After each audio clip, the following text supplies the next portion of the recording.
Lori, what's up? We are on. We are back. The I burn am and so bloom. Yes, excited. Yes, burn bloom and and bloom. burn. It's been. Is it Bloom and bloom first burn. and then burn, or It is.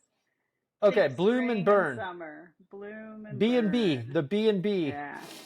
It's been a couple weeks. I went to London last week. Isn't that crazy? For like 2 days, I went to London. Why? Well, so my wife is in the breast cancer vaccine business. So there Yeah. was a conference over there, and the UK is further along than the US. So she had this conference to go to, only it was our daughter's birthday. And so she wasn't going to leave her alone yet again. So we all went with her for 2 days, Nice. which, yeah, it was awesome. It worked out. We had frequent flyer miles.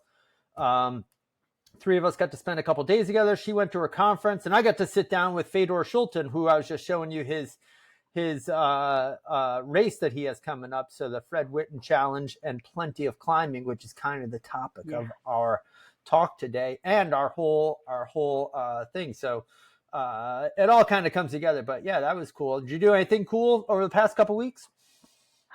What did I do? An FTP test.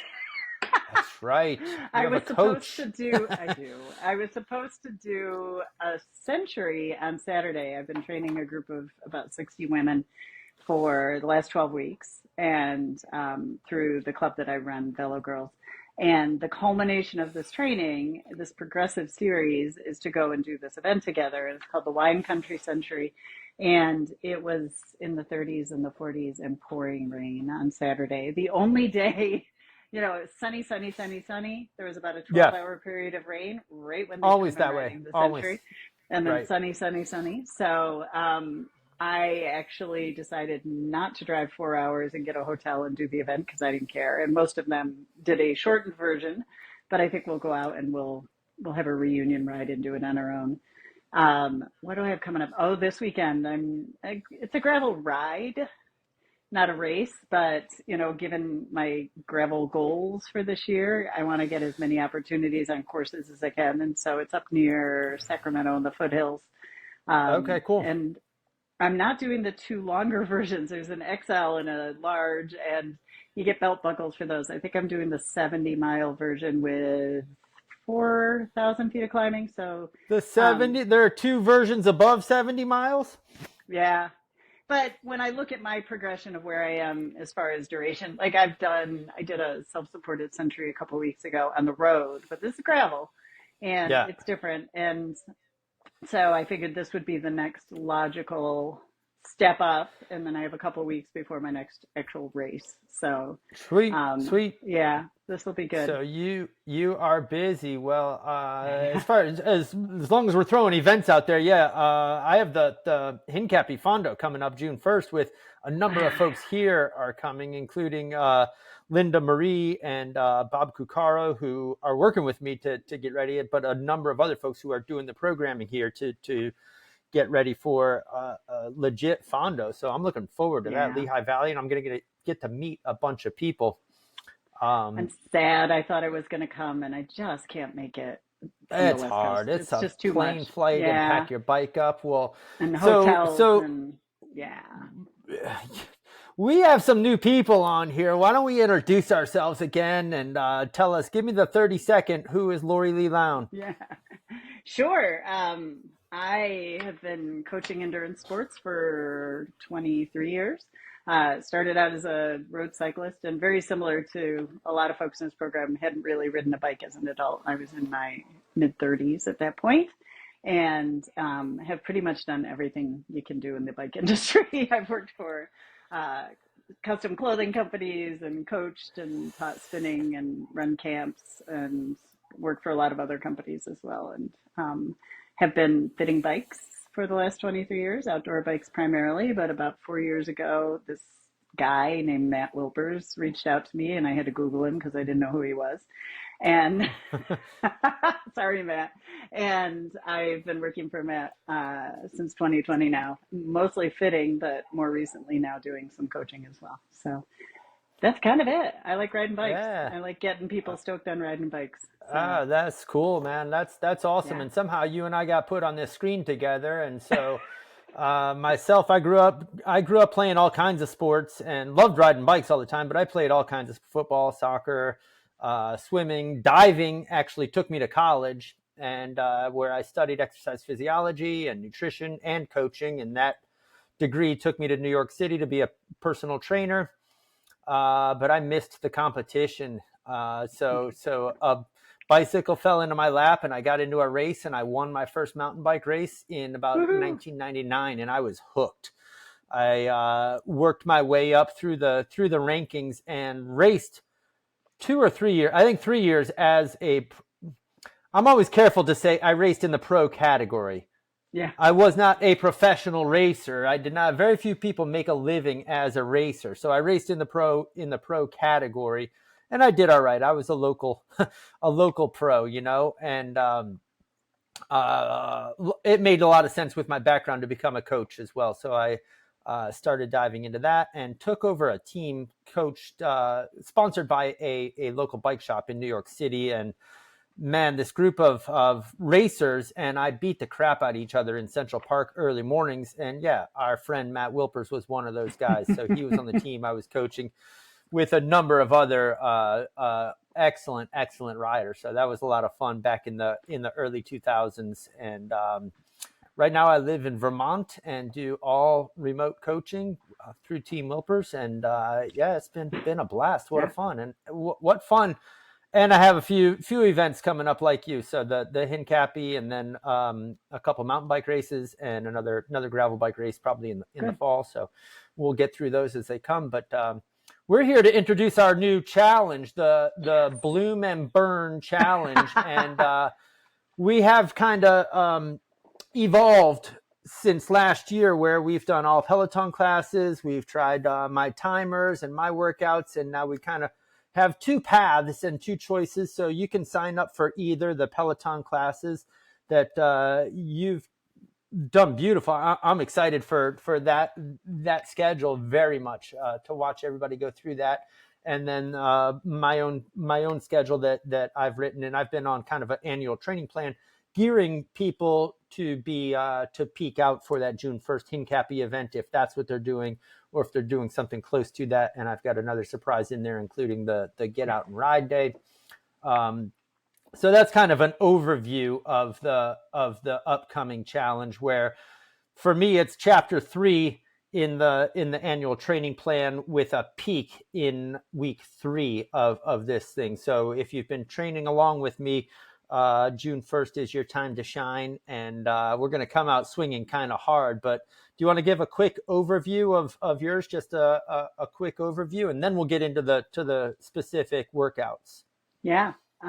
Super excited about this. Super excited to do something different and creative and original. And I'm more like a short story, I guess, because I just keep popping my novellas here and there.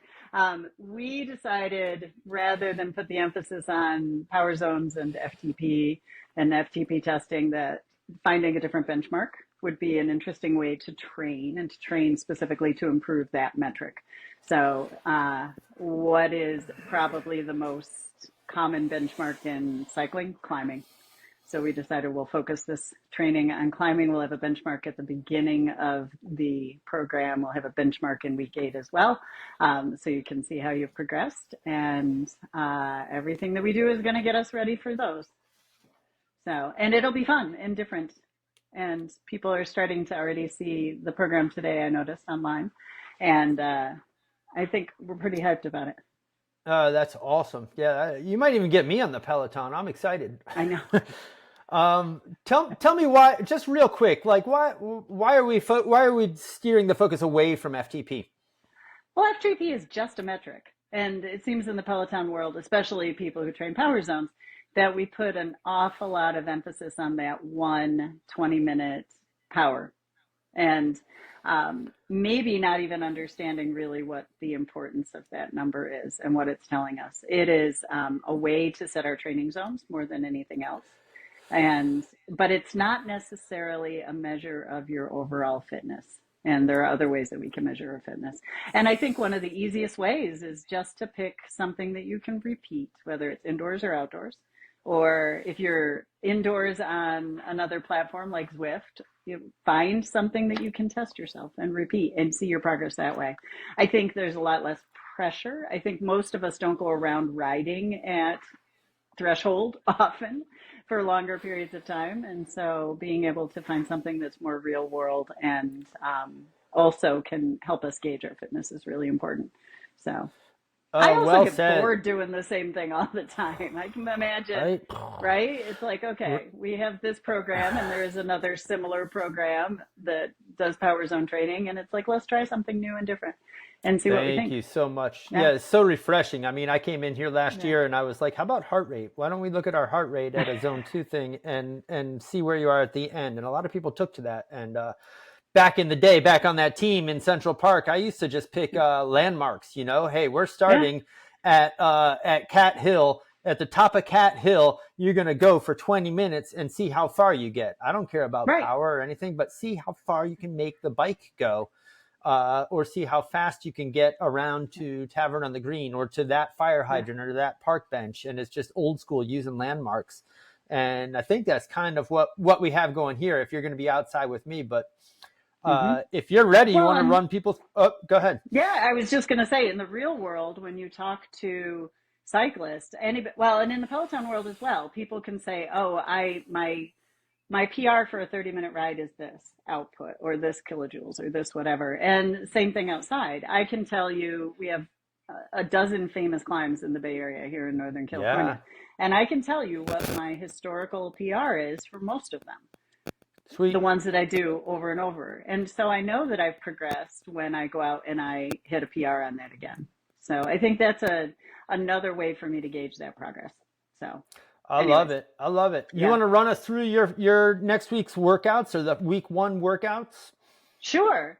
I think for those of you who've been around a while, probably the first thing you're going to notice is we switched up the schedule. So we gave you a more traditional cycling. I know, right? Yes. Thank God you're here, Lori. I've been asking to do that for a year. Why are we riding on Monday? Sorry, go ahead. I know. No, well, we had created this platform based on running. And in the cycling world, typically what we're going to look at is Monday is probably a rest day for about 80-90% of cyclists, unless they have an odd schedule, because you're doing your big volume on the weekend. So giving Monday as a day off, and rest means off.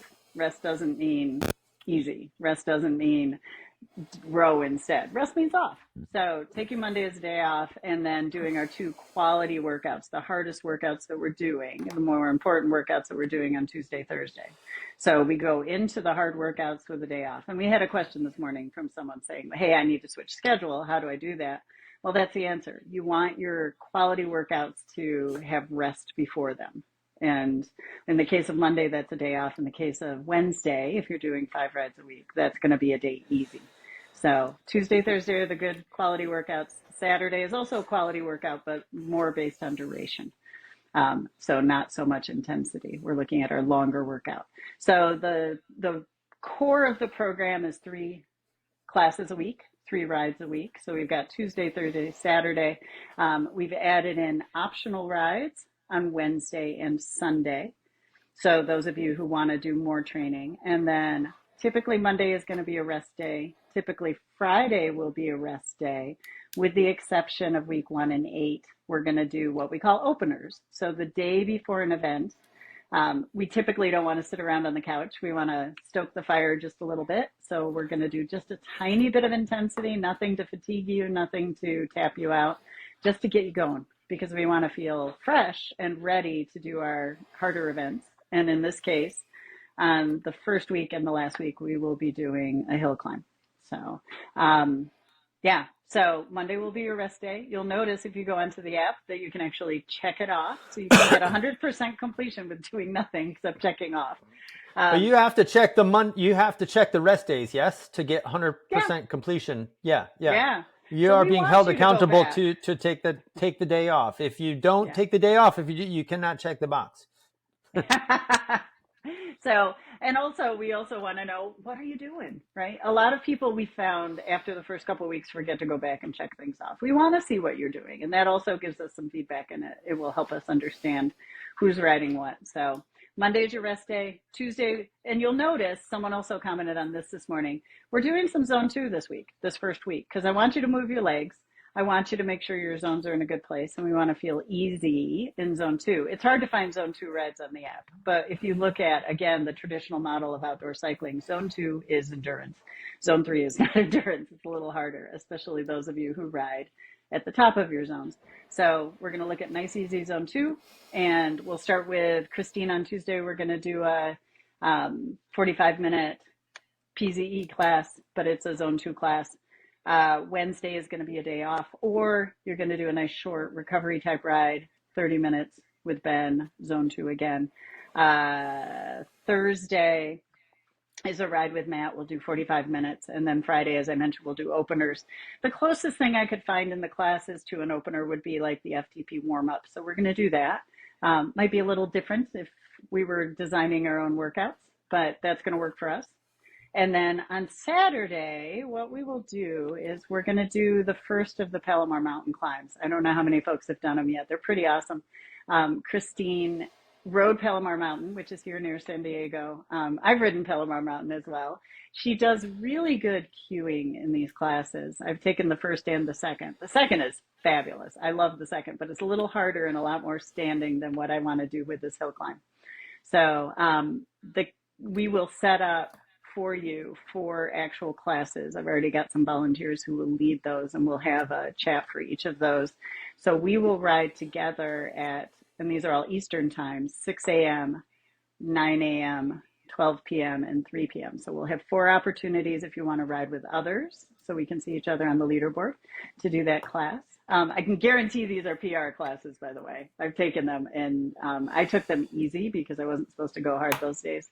But these are amazing climb classes, and she cues them very, very well. They're very realistic. So people can expect some PRs on these classes. You're saying, yeah. yes?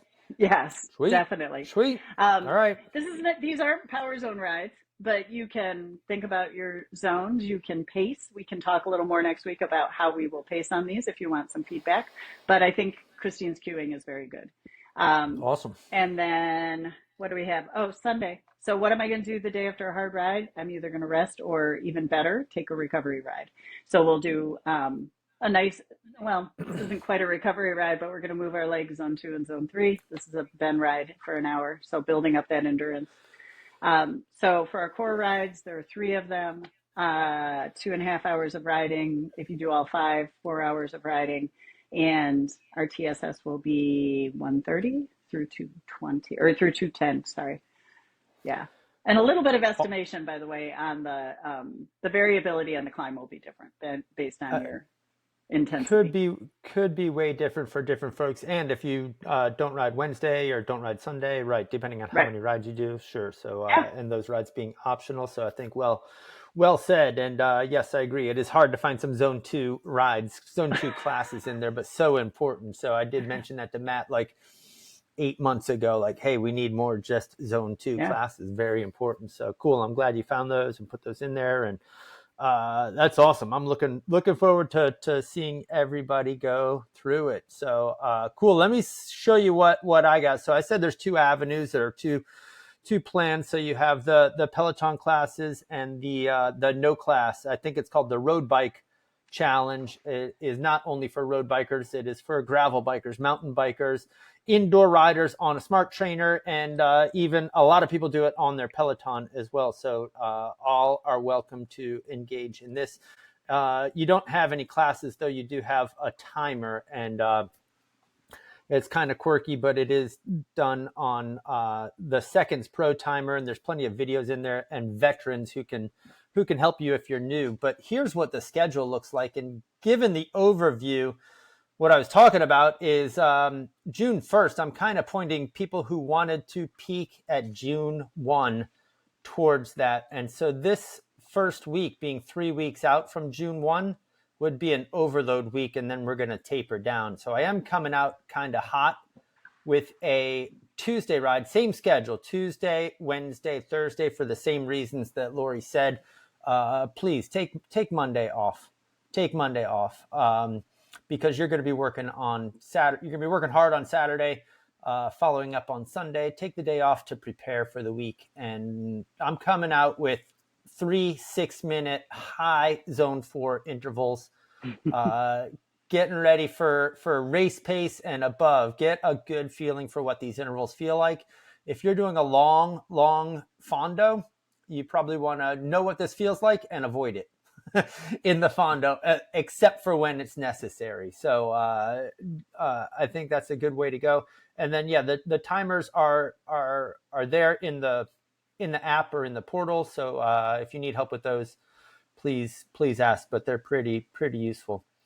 Wednesday is also, so Wednesday, same. Wednesday and Sunday are kind of optional. I call them endurance rides. And then as Lori noted, it's really not, though. There is some 80% in there, which is solid zone 3. I do that just to keep people's attention. If I were to do it, I would go 70% or 75% max, just straight across. So feel free to just do a real zone 2 ride on this day. I think that's appropriate. But if you like this structure where it goes up and down, feel free 80%, 70% back and forth. And then Thursday, Lori, I'm not holding back. We're going hard. I think they're kind of spread out enough to not be too bad, though. So 3 1-minute intervals. I put 135%, but you really could, if you feel like it, you've got more than that, go for it. I understand there's a lot of variability. If there are some new people just coming in, maybe 135 is good. Maybe 135% of FTP is a little bit hot. So remember, it is a zone, and it could go down to 126. 125, so play around with it if you're just getting started with me. But if you're in this for the fondo, you should have been training and should be able to do it the way it is written here. And then I followed up with 5 30-second all-out efforts. I wrote 150% of FTP, but really these could be all-out efforts. I would say start conservatively and work your way up so that your last one is your strongest sprint.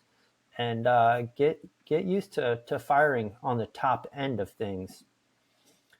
Saturday, we got a lot of options, a lot going on Saturday. So I've been talking for a long time about my get out and ride day. So global, everybody I can reach, I want to get outside and ride. My good friend Jason Alosio, Coach Jason, and I came up with this back in October. We want to do this twice. Just if you don't ride outside and you have an old hybrid bike in the garage, get it out and go around the block. If you do ride outside, make sure you have something planned. If you ride outside regularly, I want you to challenge yourself. If you normally ride 30 miles, go for 40. If you normally ride 2 hours, go for 2.5. Something like that, where you're kind of giving yourself a challenge. And that falls into, you could do this workout outside by feel if you don't have a power meter, or by landmark. So you'll see I do have a 30-minute interval. It's written at 87%, but you can do that hill climb test. Find a hill or an interval section where you're not going to be obstructed or slowed down by stop signs or traffic. If it's possible, go for it. We used to do this in Central Park, like I said. Matt and I and the rest of the team, we'd put our heads down and just go. No drafting allowed. 30 minutes. See what you can do and see what park bench or fire hydrant you end up at. And we're going to repeat this at the end, this interval right here. So you can do it outside. You can do this ride inside, certainly, if you're indoors on your trainer. On Zwift, you can do it as long as it is repeatable. You can even please just jump over and take the class that the other folks are taking that Lori has chosen. Also, if you are doing a fondo on June 1st, it's a good idea for this to be your longest ride. So if you're hitting 82 miles, maybe 70 miles. You could also definitely go by time. I don't know how fast everybody is, so it's kind of hard to put that. But if you're shooting for 5 hours, let's say in 2 Saturdays, at least probably a 4-hour ride that day, and that should be your longest workout. And then if you're doing the shorter, I believe the shorter is 52. The Medio, which I know a lot of people are doing, a 45-mile ride might be a good confidence booster, fitness, cap everything off. So a lot going on that Saturday. I can't wait to see all the get out and ride. I hope you do it. I did a cool tribute ride last year and just asked everybody to get out and ride. And there was just hundreds of people who got out, took a picture, posted it up. So that's what I want to see on Saturday. We have a lot going on. And then you follow it up, with an endurance day, a recovery day. I rode it at zone 2, 75%. You could go easier than that. You could go shorter. I wouldn't go any harder. Just get the recover. So we're coming out hard, like I said, on this day, right? All right. TSS. I know I should probably show that real quick. Give me a second to go back. I think it was the upper 200s. Hang on one second.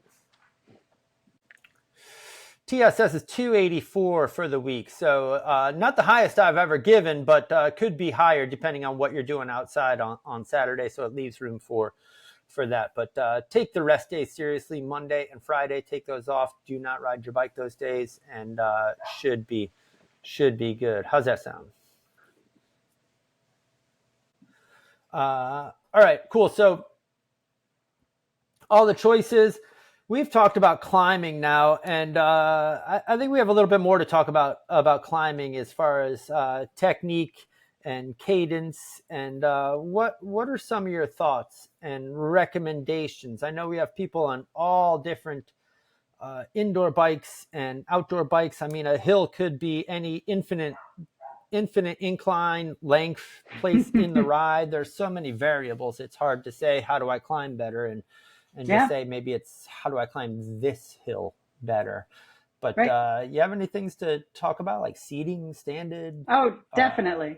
I think the first thing we want to talk about is how you pace on a climb. And I think one of the biggest mistakes that riders make, especially new riders, is they get very excited and they go too hard too soon. And so when I'm going to think about a longer climb, which a 30-minute climb would be considered a longer climb, not a super long climb, but a longer climb, I'm going to think about it differently than just a little rise in the road, a roller that I'm going to be able to power up. So a 30-minute climb, let's say that's going to be, 2.5 to 4 miles, depending on your pace and the grade and everything. So that means I'm going to break it down into thirds, basically. I think about the first third, I set my rhythm, I get myself up to speed, I set my breathing, which is hugely important. So focusing on the exhale, not the inhale, not hyperventilating, making sure that I'm in control, not going too hard. And so that's my first third. I just settle into the rhythm, make sure I'm moving my legs, my cadence typically around 60 to 80 RPMs. And unless I have some limitation by the steepness of the climb or my gearing, but that's my goal, keeping the legs moving. And then my second third of my climb, I might increase if I'm feeling good. I'm going to add a little bit of intensity so I can pick up my pace a little, go into a slightly harder gear, assuming the same grade. And then that third, I'm going to go for it if I feel good. And now that'll also depend on the context of the ride. If I have just a climb that I'm going to do, I might do it harder than if I'm going to do a climb in the context of, say, a 100-mile ride. So then I might approach differently because I don't want to, blow it all out on the climb when I still have 60 miles to go or 80 miles to go. So, yeah. So I'm going to think about that. And I think my best advice is think pacing, stay calm. Think about how awesome the climb is. Our language definitely matters. It alters our brain chemistry, right? So I'm going to think about how challenging it might be, how awesome it's going to be, the best climb of the day, the most challenging climb of the day, not all the negatives, not the hardest climb, the worst climb, the suckiest climb. What am I doing here? Why am I here? What is my existence? Life. I hate, yes. Yeah. So definitely I like to think of the positives. And I wasn't a climber. I did not enjoy climbing when I first started riding, like many of you. I remember my very first climb, and you'll laugh at this, was a highway overpass. I lived near the San Francisco Bay, and there was an overpass over the highway 101 that goes across the bay, or next to the bay. And I was on an old mountain bike, and I walked it. I think I didn't know how to shift. That was probably part of it. But I couldn't ride it the first time I rode it. And it was probably a 3% grade, a 4% grade. And it was maybe 100 yards. It wasn't very long.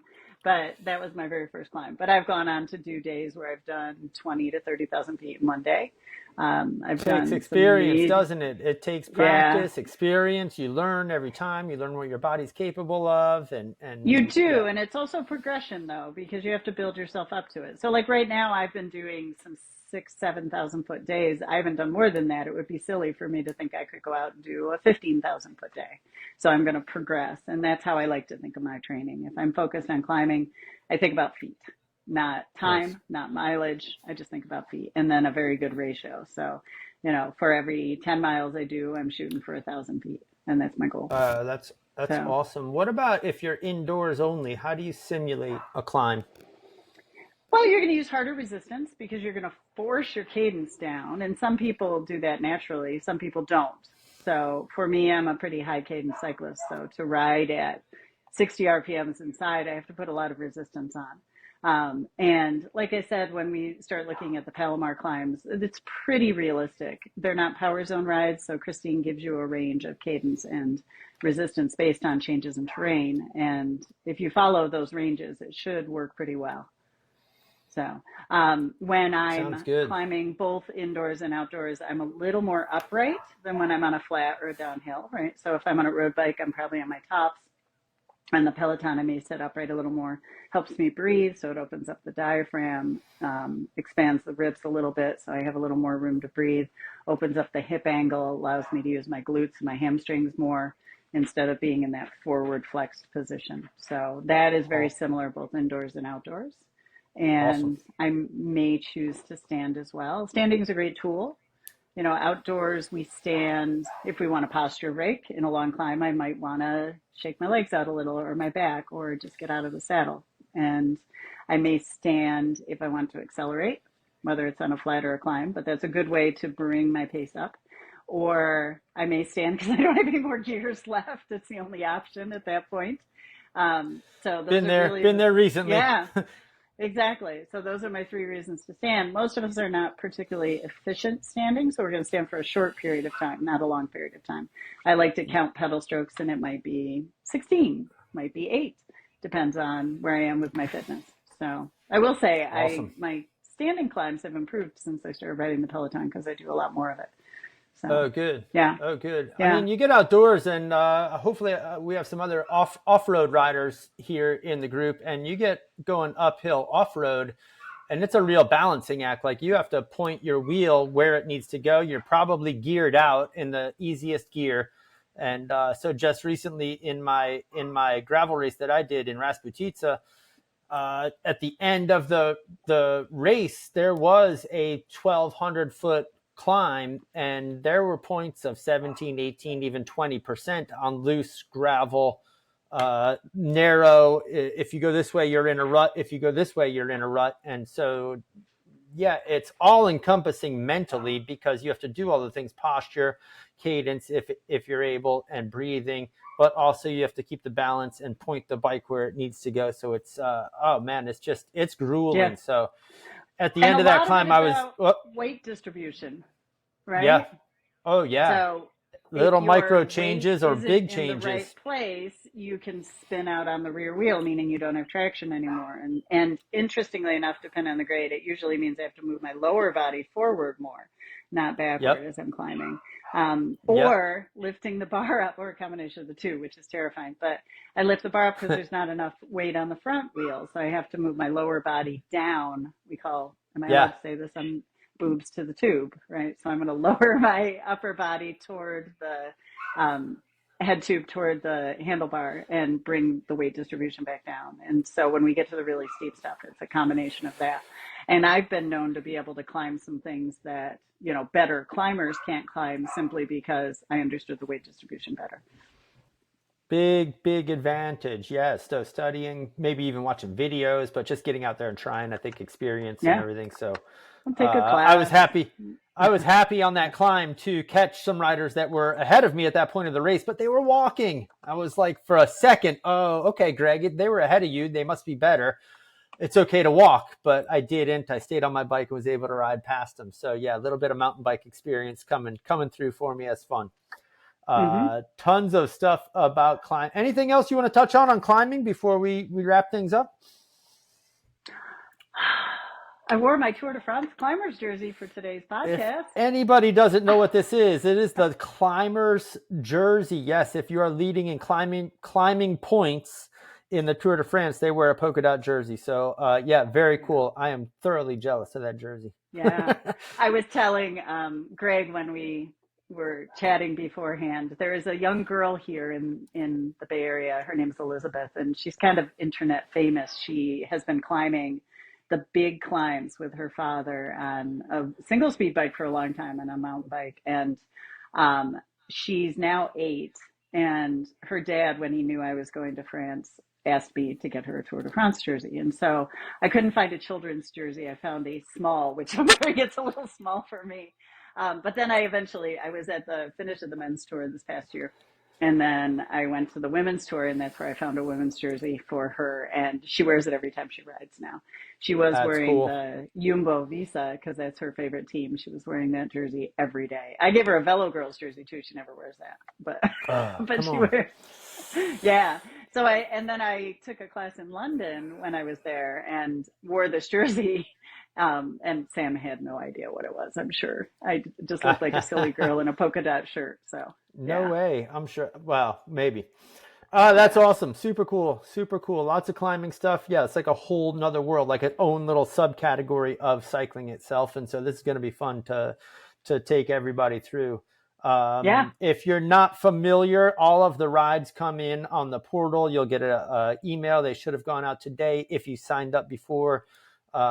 Bear with us if there are some quirks. If you have anything you need addressed, please just post up on the Facebook group or reach out to myself or to Lori and or some other. There are tons of people in this group who are super helpful. So that's the beauty part of it. The Facebook group is for the team. You all are there to support each other. It's for positivity. And please let's keep it that way. It has been an amazing team and family. Uh, so please enjoy and use it positively, and let's get this thing started. Yeah. All right, cool. We will see you next week. We're here Thursdays, 6 p.m. And yeah, we will see you on the leaderboard and in the chats, and let's do it. Have a And good one, laying on everyone. your couch on your rest day on Monday. As a prescription. Yes. All right. Bye bye.